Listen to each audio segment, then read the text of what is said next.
Tahun ini belum pun sampai separuh, tetapi sudah banyak misteri yang belum terungkai, seperti orang hilang, rompakan yang belum diselesaikan, dan penemuan arkeologi yang nampaknya tidak masuk akal.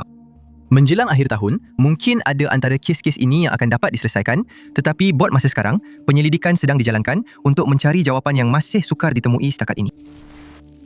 Nombor 10. Ashante Ruth, berumur 42 tahun, yang berasal dari Palestine, Texas, tidak pernah dilihat atau didengar khabar daripadanya oleh mana-mana rakan atau ahli keluarganya sejak Mac 2026. Kes beliau masih terbuka, tetapi sehingga kini, sangat sedikit petunjuk yang ditemui untuk menunjukkan apa yang telah berlaku kepadanya. Seperti yang sering berlaku dalam siasatan orang hilang, Ashante tinggal dalam persekitaran yang digambarkan keluarganya sebagai persekitaran negatif.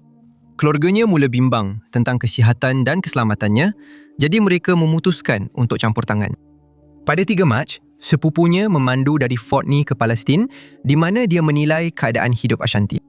Dia sedar bahawa Ashante perlu dikeluarkan dari persekitaran itu dan menawarkan untuk membawanya pulang ke Fort Lee bersamanya supaya dia boleh berjumpa dengan ahli keluarga yang lain.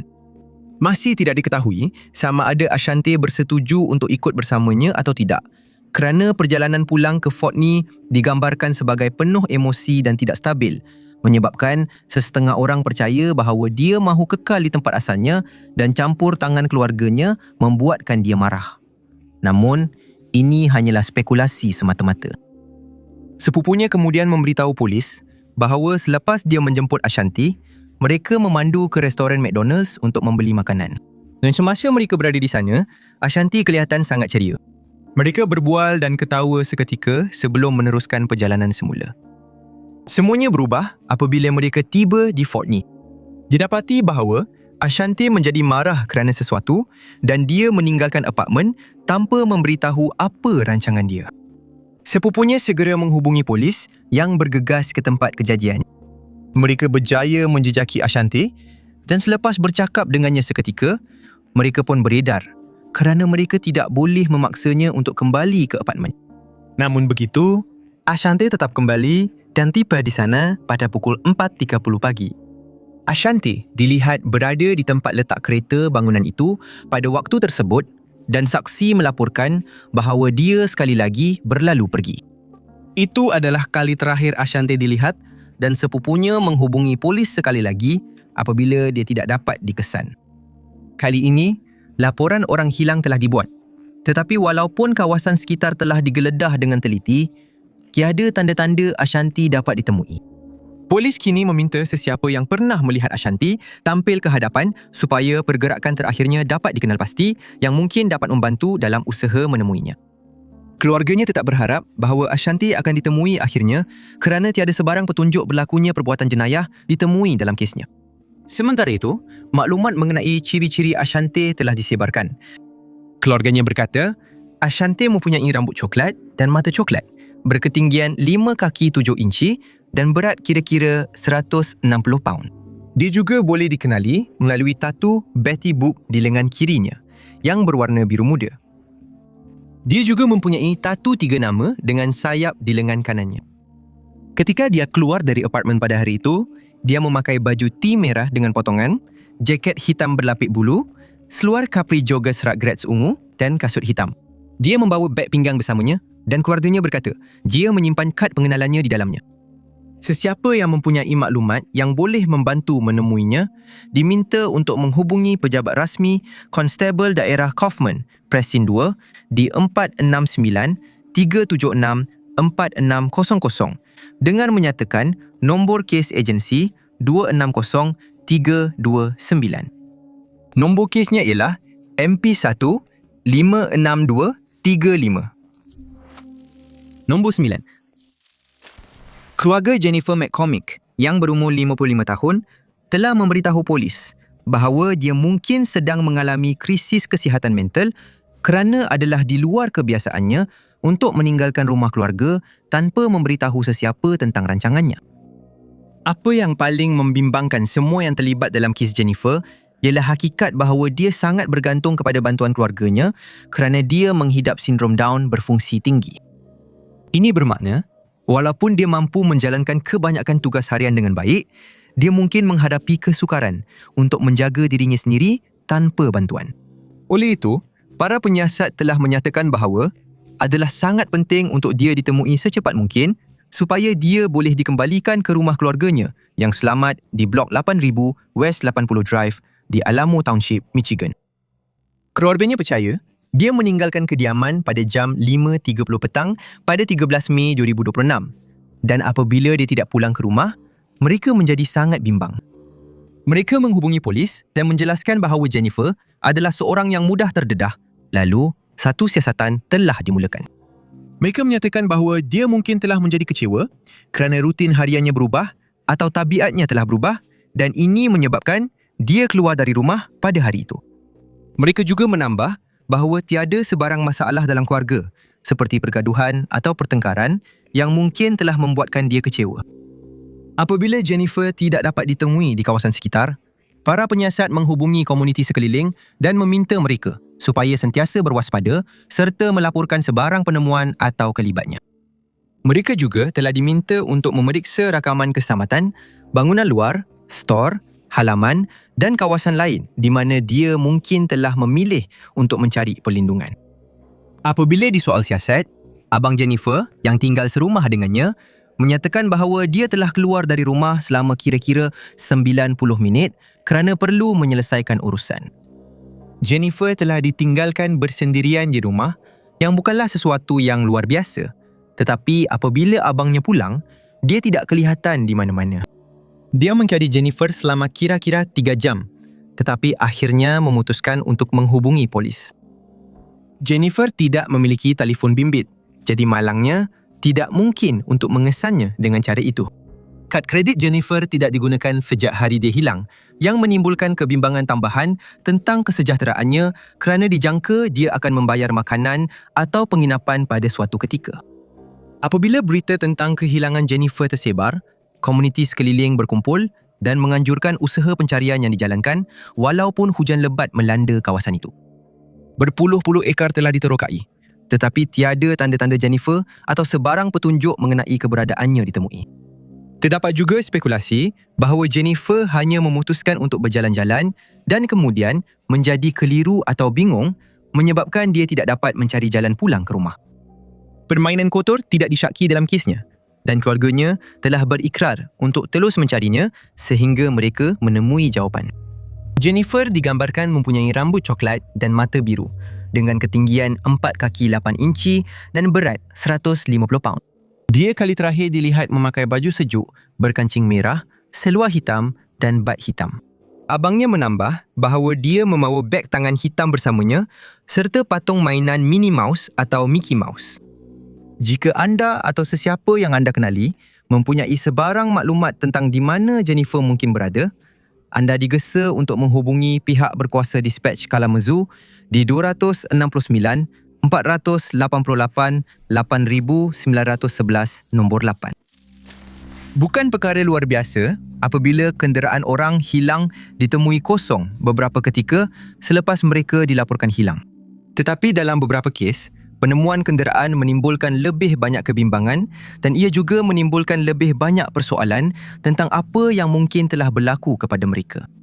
Inilah yang berlaku dalam kes kehilangan Lee Berhard Longmire Jr.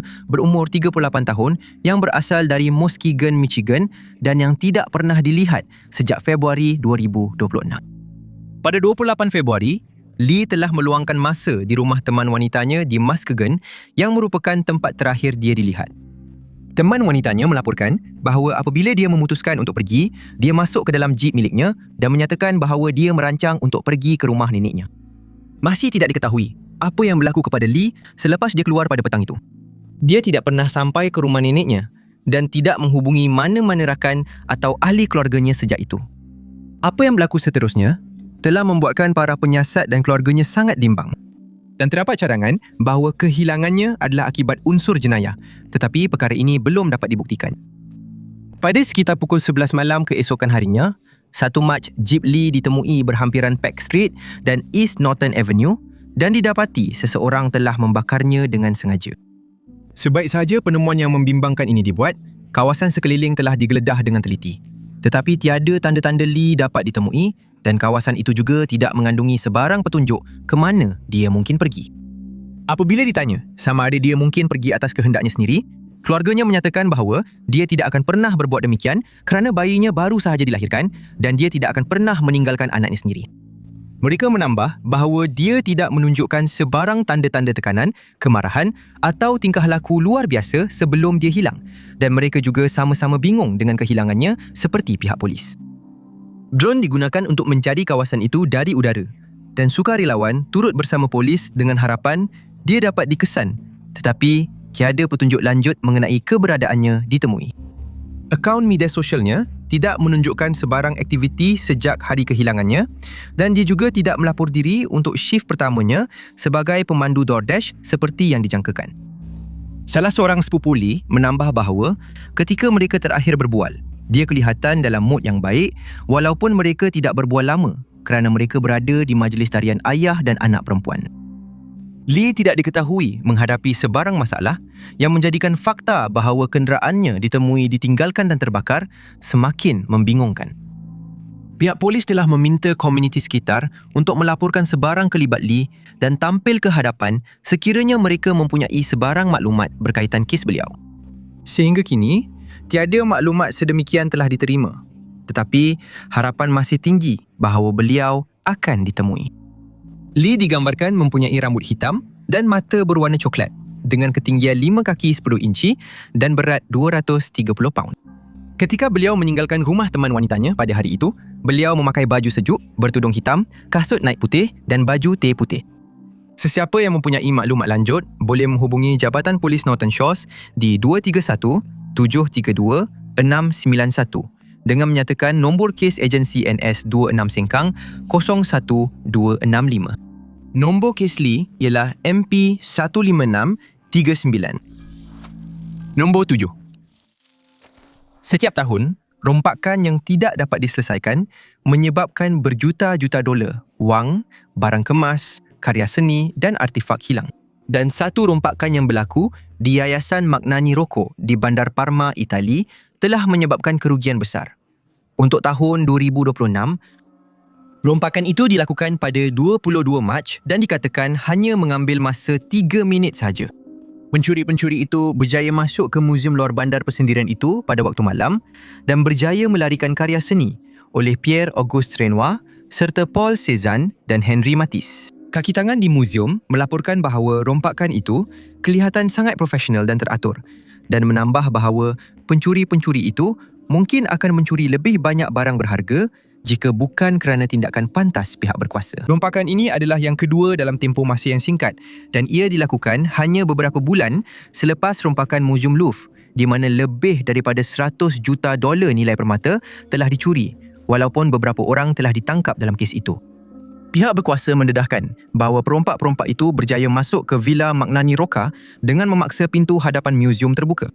Mereka kemudian menuju ke tingkat pertama di mana mereka mencuri 3 lukisan dari galeri seni Perancis. Nasib baik, sistem keselamatan muzium mula berbunyi dan pencuri-pencuri itu telah diganggu. Ini menyebabkan mereka menjatuhkan lukisan keempat yang sedang mereka cuba keluarkan sebelum melarikan diri. Mereka berjaya keluar dari bangunan ke taman muzium, kemudian memanjat pagar. Di situlah jejak mereka hilang dan sehingga kini mereka masih belum dikenal pasti. Berita mengenai rompakan itu tidak segera dilaporkan kerana kaki tangan muzium bimbang. Tindakan tersebut mungkin menjejaskan siasatan yang sedang dijalankan dan mereka berharap penjenayah dapat dikesan dengan cepat. Namun, perkara itu tidak berlaku. Selepas kejadian itu, didapati 3 lukisan yang hilang dianggarkan bernilai 10.3 juta dolar dengan lukisan Renoir menjadi yang paling berharga iaitu 7 juta dolar. Dan pihak muzium sangat terdesak untuk mendapatkan semula lukisan-lukisan tersebut. Kejadian jenayah ini telah menimbulkan kebimbangan kepada muzium-muzium kecil yang dimiliki secara persendirian di seluruh dunia. Kerana mereka biasanya tidak mempunyai sistem keselamatan canggih seperti yang terdapat di institusi yang lebih besar. Adalah perkara biasa juga, langkah-langkah keselamatan jauh lebih ketat di pintu masuk utama muzium-muzium seperti ini, manakala tingkat atas kurang dilindungi. Akibat daripada 2 rompakan bernilai tinggi ini, beberapa muzium yang lebih besar telah mula melabur dalam analisis kamera berkuasa AI yang diharapkan dapat mengenal pasti sebarang tingkah laku mencurigakan atau luar biasa di dalam atau sekitar bangunan-bangunan ini. Satu lagi faktor yang menyumbang kepada rompakan-rompakan ini ialah hakikat bahawa nilai lukisan impresionis telah meningkat lebih 19% di lelongan dalam beberapa tahun kebelakangan ini. Menjadikan risiko itu lebih berbaloi kerana karya-karya ini boleh dijual di pasaran gelap dengan jumlah wang yang sangat tinggi. Sebuah skuad seni khas sedang menyiasat rompakan ini, tetapi setakat ini, penjenayah masih belum dikenal pasti. Nombor 6 ialah Johnny Dean Hamilton, seorang lelaki berumur 73 tahun yang telah hilang dari kampung halamannya di Rodessa, Louisiana selama lebih daripada 4 bulan dan orang tersayangnya sangat terdesak untuk mengetahui berita tentang keberadaannya. Pada masa itu, Johnny tinggal di Rodessa Church Road dan dia memiliki sebuah trek pickup Chevrolet merah tahun 2001 yang sering dilihat dipandunya di sekitar kawasan tersebut. Dalam beberapa bulan sebelum kehilangannya, keluarganya mula bimbang tentang kesejahteraan mentalnya kerana mereka percaya dia mungkin berada di peringkat awal demensia. Setiap kali seseorang yang menghidap keadaan ini hilang, adalah sangat penting untuk mereka ditemui secepat mungkin kerana mereka sangat terdedah apabila berada di luar sendirian dan mudah diambil kesempatan oleh individu yang berniat jahat. Pada 5 Januari 2026, Johnny diketahui berada di rumahnya kerana dia telah dilihat di sana oleh sekurang-kurangnya seorang saksi sekitar jam 12.45 tengah hari. Dia kemudian dilihat masuk ke dalam trek miliknya dan memandu pergi dan sejak itu, dia tidak berhubung dengan sesiapa yang dia kenal. Dia tidak pernah memberitahu sesiapa apa rancangan dia pada hari itu. Jadi, pihak berkuasa tidak pasti di mana hendak mula mencari dia. Keluarganya melaporkan keadaan perubatannya kepada polis semasa mereka membuat laporan orang hilang. Tetapi masih tidak jelas sama ada dia perlu mengambil sebarang ubat tertentu setiap hari. Beberapa saksi tampil melaporkan bahawa Johnny telah memberitahu mereka dia mungkin akan mempertimbangkan untuk pergi ke Texarkana di mana dia merancang untuk menjual beberapa besi buruk. Tetapi tiada siapa yang pasti sejauh mana dia benar-benar serius tentang perkara ini. Fakta bahawa dia memutuskan untuk memandu keluar dari rumah seorang diri telah membuat orang tersayangnya keliru kerana Johnny biasanya meminta rakannya untuk memandunya ke mana sahaja dia perlu pergi. Ini telah menimbulkan cadangan bahawa dia mungkin telah keliru pada hari itu dan mungkin telah sesat selepas keluar dari rumah. Teori bahawa dia mungkin telah cuba memandu ke Texarkana dikuatkan lagi pada 18 Februari apabila 40 batu dari rumahnya di Nicks Creek di Texarkana. Akibatnya, 35 ekar tanah di sekeliling kawasan itu telah digeledah dengan teliti. Tetapi tiada petunjuk ditemui dan keberadaan Johnny tidak dapat dipastikan. Anaknya Lasanya memberitahu sebuah media bahawa dia dan ahli keluarganya yang lain pada mulanya menyangka bahawa dia keluar untuk menjalankan urusan. Mereka tahu bahawa dia telah menghubungi seorang rakan untuk memandunya seperti biasa, tetapi apabila trek miliknya masih tidak kelihatan pada hari yang sama, mereka mula bimbang. Dia menambah bahawa ketika dia keluar dari rumah pada pagi itu, dia menyangka Johnny sedang menunggu rakannya, tetapi dia telah pergi sebelum rakannya sempat sampai. Dia yakin bahawa seseorang di kawasan itu atau berhampiran Texarkana pasti telah melihat sesuatu dan dia telah menggesa mereka untuk tampil ke hadapan supaya siasatan mengenai kehilangan ayahnya dapat diteruskan. Johnny digambarkan berambut putih dan bermata coklat. Tingginya 5 kaki 11 inci dan beratnya 180 pound. Ketika dia kali terakhir dilihat di rumah, dia memakai baju kuning dengan jalur biru dan seluar berwarna gelap. Sesiapa yang mempunyai maklumat mengenai keberadaannya atau yang boleh menambah maklumat kepada kes Johnny digesa untuk menghubungi pejabat Sheriff Caddo Parish di 318-584-9034. Namanya ialah MP154 MP154333. Nombor 5. Sepanjang berabad-abad, ahli arkeologi seringkali kebingungan dengan beberapa penemuan yang mereka buat, terutamanya mengenai kewujudan tamadun purba dan cara mereka menjalani kehidupan seharian mereka. Ada yang membina struktur yang kelihatan tidak mempunyai tujuan yang jelas. Ada pula yang mencipta tembikar dan barang kemas yang dihias indah daripada bahan-bahan yang dianggap tidak wujud pada zaman itu. Dan ada juga yang telah lenyap sepenuhnya tanpa penjelasan, tidak pernah dilihat lagi. Penemuan seperti ini berlaku lebih kerap daripada yang kita sangka. seperti yang dibuktikan dengan penemuan terowong misteri di Baitul Maqdis pada tahun 2026. Ahli arkeologi dari pihak berkuasa Antiquity Israel sedang menjalankan penggalian di sebuah tapak berhampiran kibuts yang dipanggil Ramat Rachel apabila mereka terjumpa sebuah terowong bawah tanah yang berusia ribuan tahun. Sebuah kawasan perumahan baharu telah dirancang untuk dibina di kawasan ini dan ia akan terdiri daripada lebih 480 buah rumah hartanah komersial dan sekolah. Tetapi projek itu telah ditangguhkan sementara terowong tersebut sedang dikaji. Sebaik sahaja kajian itu selesai, terowong tersebut berkemungkinan akan dijadikan taman arkeologi bersama kawasan perumahan baharu di mana orang ramai boleh mempelajari penemuan dari zaman purba. Sementara itu, pihak berkuasa telah mengeluarkan beberapa maklumat mengenai penemuan aneh tersebut. Mereka menyatakan bahawa terowong itu berukuran kira-kira 165 kaki panjang, walaupun panjang penuhnya masih belum terdedah sepenuhnya kerana beberapa bahagian terowong telah runtuh dan masih sedang dibersihkan daripada runtuhan. Di pintu masuk, satu set anak tangga batu telah dibina ke dalam batu dan di dalamnya terdapat lapisan tebal tanah yang dipadatkan. Sebahagian daripada terowong itu mencapai ketinggian sehingga 15 kaki dan lebarnya kira-kira 10 kaki, menjadikannya mungkin untuk sesiapa sahaja melaluinya tanpa perlu membungkuk. Dinding terowong itu menunjukkan bukti teknik pemotongan batu dan sudah pasti projek ini memerlukan banyak masa dan kemahiran untuk disiapkan. Ia adalah penemuan yang menarik yang memerlukan lebih banyak penyelidikan kerana pakar masih tidak tahu apa kegunaan terowong itu atau siapa yang membinanya. Ada yang mencadangkan bahawa ia digunakan sebagai sistem air bawah tanah yang membolehkan akses ke mata air bawah tanah, tetapi memandangkan tiada langkah diambil untuk menghalang air daripada meresap ke dinding terowong, perkara ini nampaknya tidak mungkin. Penyelidikan juga belum menemui sebarang mata air bawah tanah di kawasan itu dan tiada bukti ditemui bahawa air pernah mengalir melalui terowong tersebut. Carangan seterusnya ialah ia digunakan untuk tujuan pertanian. Kebanyakan pakar telah menolak teori itu kerana mereka merasakan terowong itu terlalu besar untuk tujuan ini dan ia juga tidak boleh digunakan untuk sebarang kegunaan industri. Ini telah meninggalkan para sarjana dengan hanya satu teori yang munasabah. Mereka percaya bahawa sesiapa yang menggali terowong itu mungkin cuba untuk mencapai lapisan kapur bawah tanah yang boleh digunakan untuk menghasilkan bahan binaan atau untuk menghasilkan kapur. Buat masa ini, dunia arkeologi menunggu dengan penuh debaran untuk mengetahui lebih lanjut tentang terowong itu. Dan dengan penyelidikan lanjut, kita mungkin akhirnya akan mengetahui siapa yang membinanya dan untuk apa ia digunakan. Nombor 4.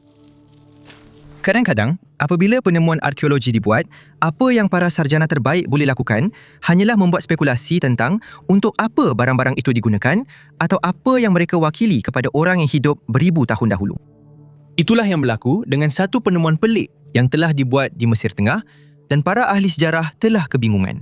Penemuan itu dibuat oleh pasukan ahli arkeologi Mesir Dominikan ketika mereka menjalankan kerja-kerja penggalian di kuil Minerva Ptolemaik di Iskandaria. Semasa menjalankan penyelidikan di tapak itu, mereka terkejut apabila menemui 13 mumia, kesemuanya mempunyai lidah emas yang diletakkan di dalam mulut mereka ketika dikebumikan. Mereka ditemui di dalam makam yang dipotong dari batu yang merupakan amalan popular di Yunani dan Rom pada zaman dahulu. Apabila makam-makam itu dibuka, mereka berasa kecewa apabila mendapati mumia-mumia tersebut berada dalam keadaan yang teruk. Tetapi mereka sama sekali tidak menyangka bahawa setiap satu daripadanya mengandungi lidah emas yang jelas diletakkan di dalam mulut mereka dengan tujuan tertentu.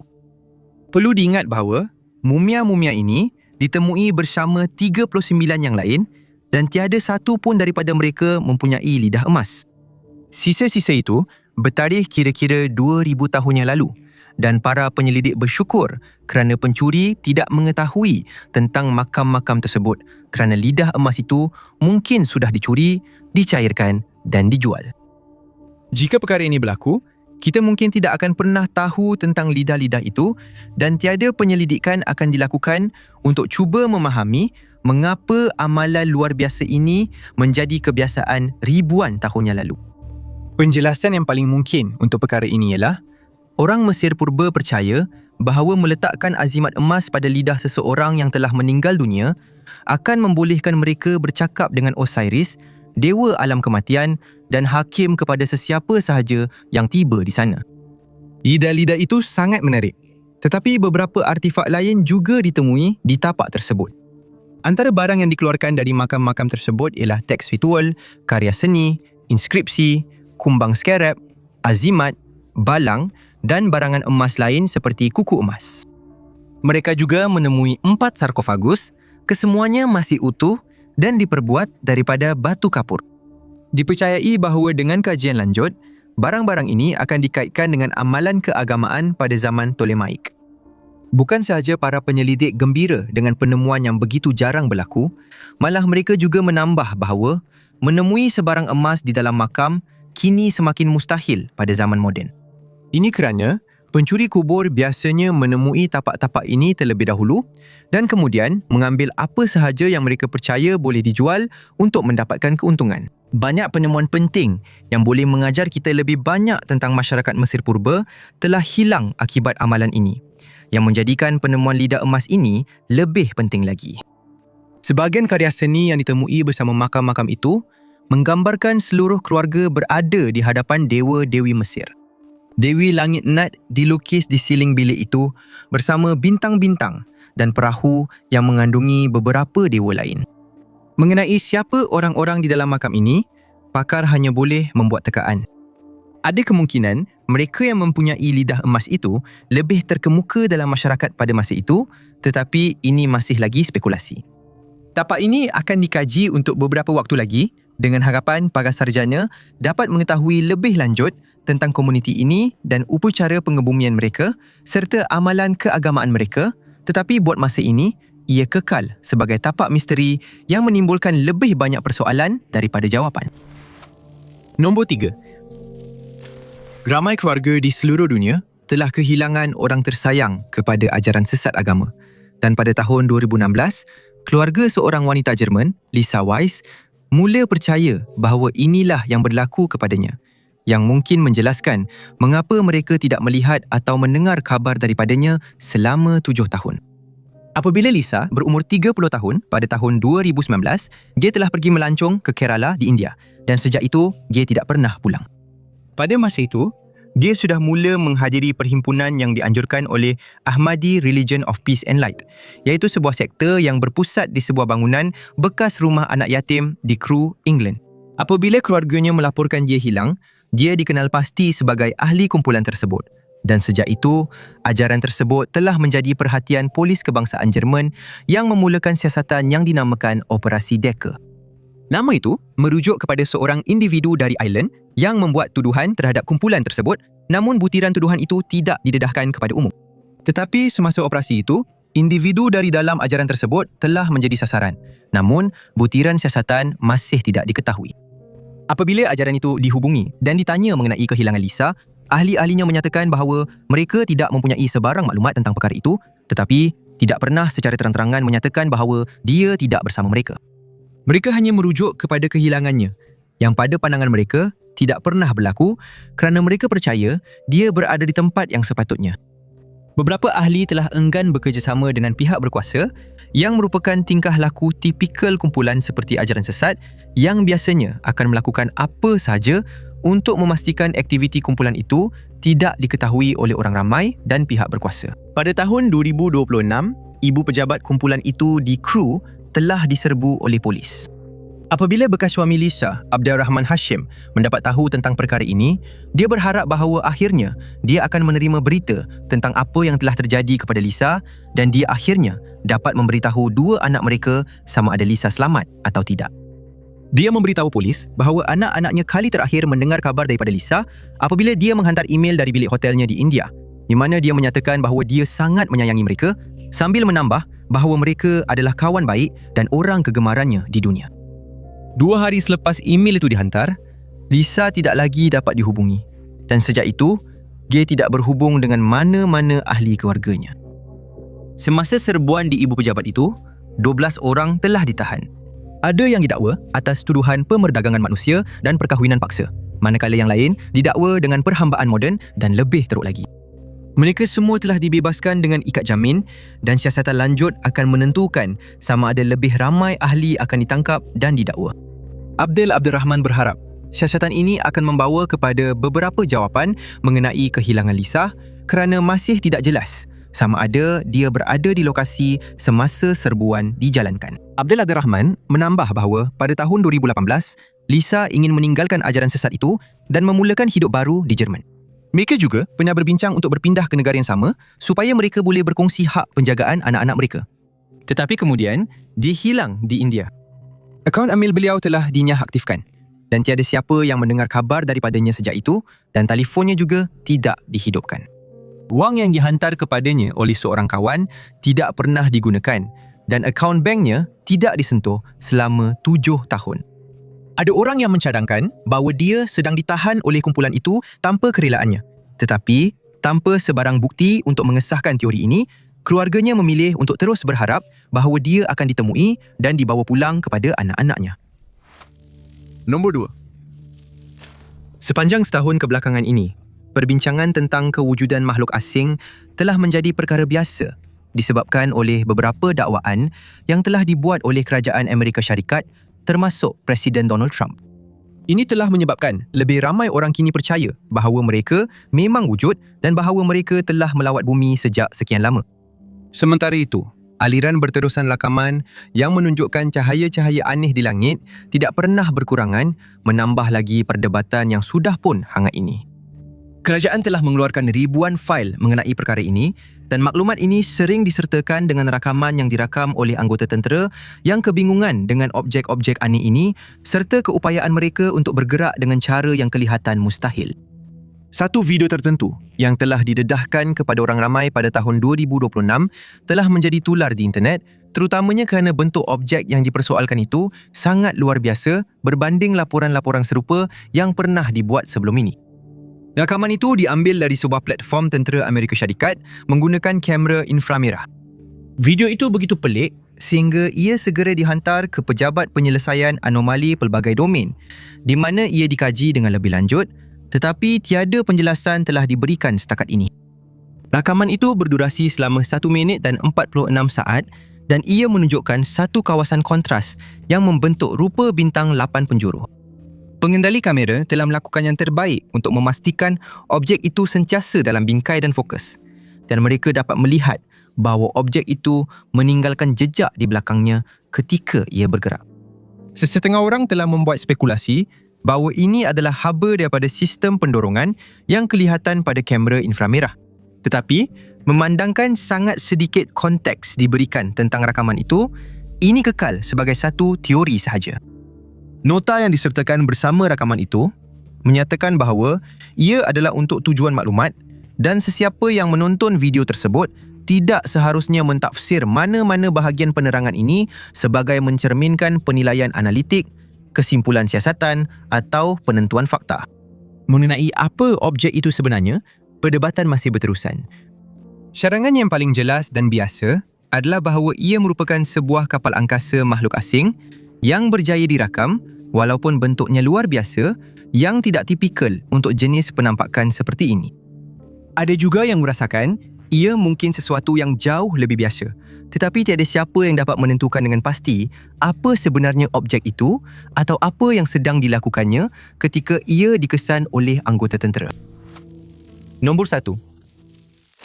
Beberapa kemajuan telah dicapai dalam siasatan mengenai kehilangan Tamara Donhill yang berumur 36 tahun, dikenali keluarganya sebagai Dawn, yang hilang dari Ocean Shores, Washington pada tahun 2026, tetapi beliau masih belum ditemui. Pada bulan Mac 2026, Dawn sedang bercinta dengan Kendrick Bruce dan dia dilihat bersamanya pada 3 hari bulan-bulan tersebut. Tetapi pada keesokan harinya, menurut keluarganya, beliau memutuskan untuk menamatkan hubungan tersebut dan selepas itu, beliau hilang secara mencurigakan. Oleh kerana adalah sangat tidak biasa bagi beliau untuk tidak berhubung dengan keluarganya dan satu-satunya anak beliau, mereka dengan cepat menjadi bimbang tentang ketiadaannya dan mereka menghubungi polis untuk melaporkan bahawa beliau tidak pulang ke rumah seperti yang dijangkakan.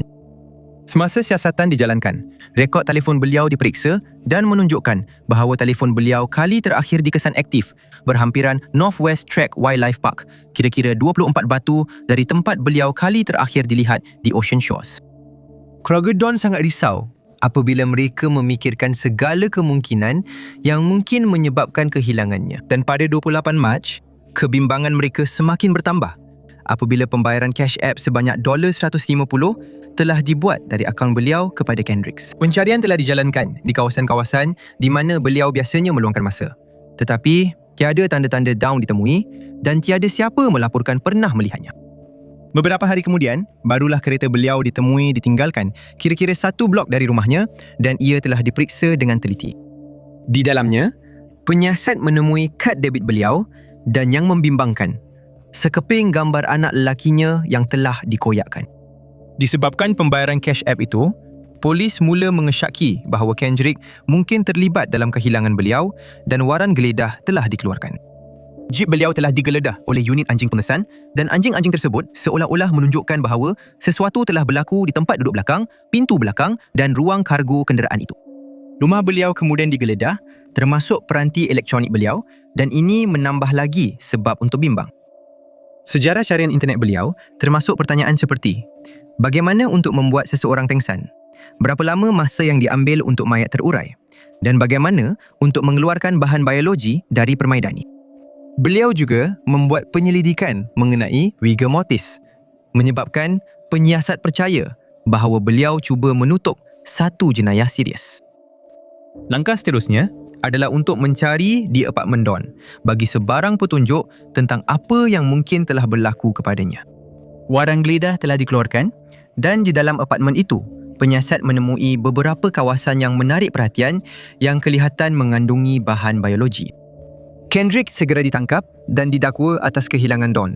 Tetapi dia tidak mendedahkan sama ada dia bertanggungjawab atau di mana Dawn berada. Dia kini ditahan dengan ikat jamin $2 juta dan hanya masa akan menentukan sama ada pertuduhan lanjut akan dikenakan terhadapnya apabila siasatan diteruskan. Jiran Dawn menyatakan bahawa dia tidak pernah melihat atau mendengar khabar daripada Dawn selama lebih sebulan. Rakan-rakannya menambah bahawa hubungan antara Dawn dan Kendrick adalah tegang dan dia pernah mendera Dawn secara fizikal.